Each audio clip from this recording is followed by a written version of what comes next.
Linda rented a home at the beach last month. Reed, she found a metal grate at the bottom of a staircase and she stepped on it funny. She broke her foot. She wants to know, I guess, what to do at this point. Okay.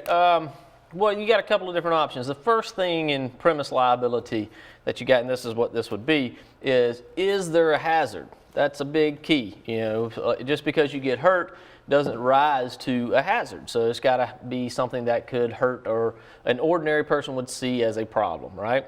And secondly, the problem I see in this case would be your notice. So if you have traversed this area, if you've walked over this area numerous times, and the 20th time that you hit it and you fall, then you can't recover because you had noticed that this hazard existed. If you know a hazard is there and you try to jump it and you get hurt, well, you're on your own.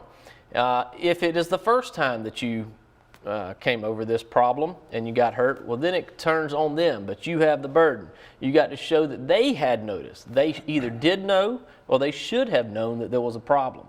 And then the last one, the big one, is, was it open and obvious? Was it so obvious that there's a problem there that you should have known before you got into it?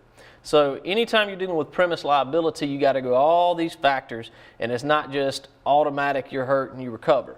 You got to show there's a hazard, they knew, you didn't, and you should not have known, and you got hurt because of it. So the answer to that is maybe, but you got to do a little bit more digging first.